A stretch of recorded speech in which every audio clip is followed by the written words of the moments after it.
Is Violent Night as good as the song Silent Night? You know that song's a banger. If you don't remember, the first video on this channel was me singing Silent Night. Sleep in heavenly peace. Okay, guys, I wanted to say peace by myself, and you guys Really?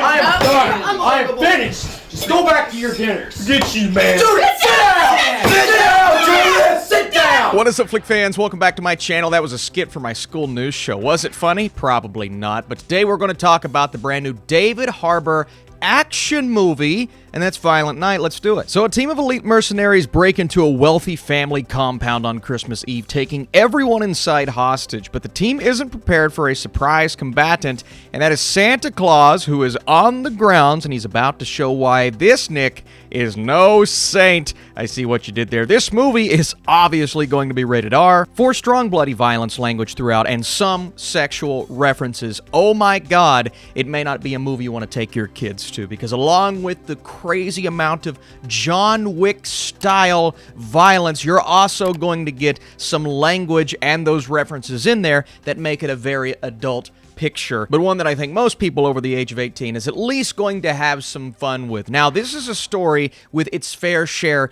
of issues, and we'll get into that here in just a bit, but just focusing on what works so well about this story is when we are with Santa Claus, who is stuck in this house for reasons that make more sense than just me sitting here saying it, because you may be asking yourself, Austin, why doesn't he just get on his sleigh and fly away? Well, they come up with problems that he encounters as he tries to get himself out of here to where he can't leave, but he also has one very distinct reason why he wants to stay. You see, there is a level of heart here that I didn't expect. Reason why Santa is fighting beyond him just having to fight to survive, but he's doing it for something. So that was really nice to see. And then on the other side of things, not really incorporating what Santa's going through, you have the family itself that's being held hostage. And it's all because John Leguizamo's character wants to get his hands on some money. But there's also a little dispute going on within this family, some family drama that I didn't really care all that much about. I mean, it was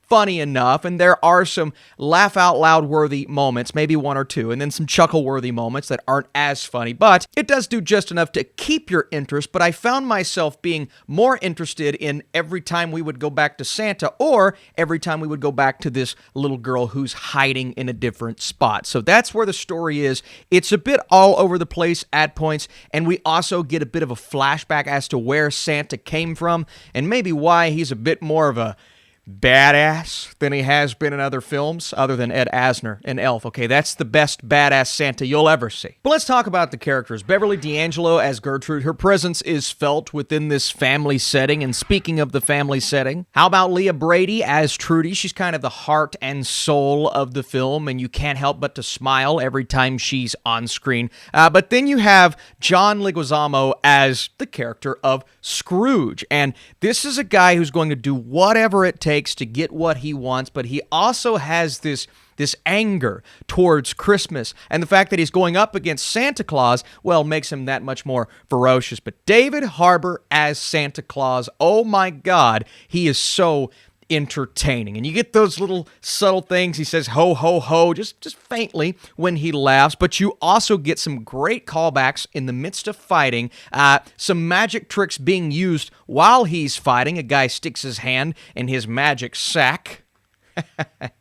That sounded weird. And just the things he will say in the midst of these moments, they will make you smile, they will make you laugh. And he, again, steals the show along with Leguizamo, who every time he is in a movie, I am excited to see him, and he crushes it once again here. How about the fighting? Is it good? Is it John Wick level? Well, I'm not going to quite put it on that level of choreography and camera movements, but you can, for the most part, see everything going on, at least everything you need to see. The choreography is great. The kills are brutal. They don't hold back. They don't not show you something that you're interested in. It's like, hey, I want to see this guy's head get crushed. Oh, sweet. Or get cut off or get stabbed. So if you like that, then you should watch this. And it's not only Santa, there's a moment where our young characters get in on the action, and not to a violent degree, but there is a nice, lengthy Home Alone callback sequence, and sometimes this movie does rely on those callbacks to other Christmas movies across the board, maybe a bit too much. I would have liked it to feel like more of its own thing rather than, oh, this is John Wick with Santa, or, oh, this sequence is clearly taking from Home Alone. Those are great, and they're entertaining, but the majority of the movie feels like things that we've seen before in other settings. It's just kind of, ho, ho, Santa's doing it this time. Then you get the one-liners, bah humbug, mother effer, and things like that all throughout the film. They also say it's going to be a violent night at one point, and I'm like, he said it. I had questions along the way, like, why is no one hearing the gunfire in this other room? I get it. It's a big mansion. You're not going to hear everything going on in other rooms, but when an AR is firing loud shots, why do the people like 5 rooms over not hear those loud shots? And then questions about the whole money thing and the incorporation of a subplot about said money that they try to make you feel for, but at the same time, I'm just like, let's go back to Santa. I just didn't care as much as the family or the family dynamic.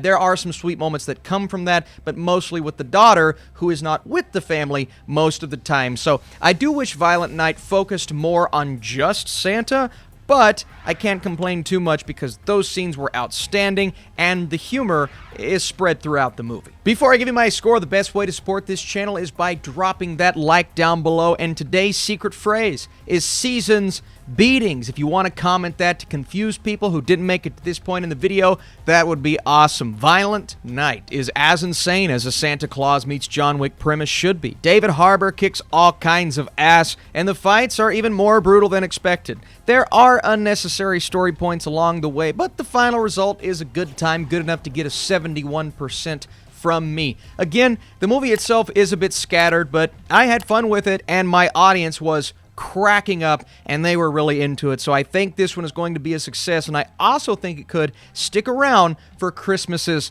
to come. Do you like a good violent Christmas? Let me know down below. Appreciate you for watching. See you soon.